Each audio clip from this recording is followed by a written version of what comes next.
Kaizen AI is a cutting-edge real estate value optimization AI platform which increases income from building projects, all while reducing environmental impact and without major design changes.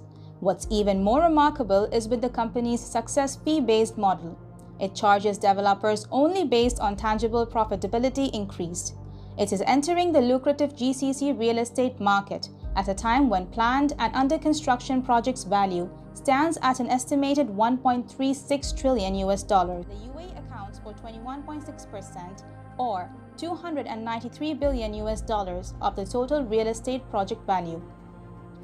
So the kind of action that exists in real estate in Dubai doesn't exist in many places around the world.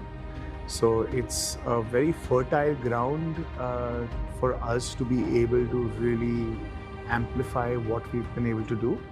And for us, this is, in terms of scale, in terms of interest, the Middle East is one of the regions of real importance for us. It's actually really quite simple. First of all, it is important to say what is it we do.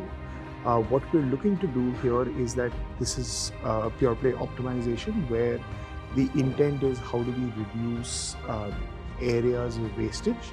So, for example, in most buildings we do, there tend to be areas that creep in which are necessary because of the specifications of how it is set up. And what we've been able to do is we've been able to find ways of reducing those wastages to quite a large degree. And that is on the cost cutting side. We've also been able to increase revenue through different modalities, and as you've seen.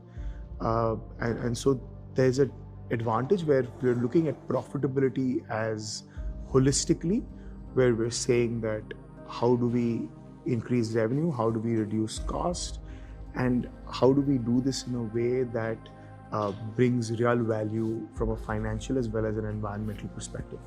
No, it's not really. So the overall building industry, depending on how one kind of looks at it, the building and construction industry as a total accounts for about 40% of total carbon emissions. Now these are obviously old buildings, new buildings, it's everything together. But there is obviously a huge amount of carbon emissions linked to something like that. What we foresee in using Kaizen is there are multiple ways of looking at optimization. So for example, reducing areas is a very simple methodology of being able to reduce carbon footprint because you're using lesser materials, you're servicing and using lesser energy because those areas do not exist. So through the life of the building, you're not electrifying the place, you're not air conditioning the space, etc., etc. And at the end of the life of the building, there is less that goes into the landfill. So from an environmental perspective, if we are able to use lesser resources to be able to provide similar spaces or better spaces, I think that's of huge value. The press conference was arranged by Pan Asian Media, which also runs Gulf Property.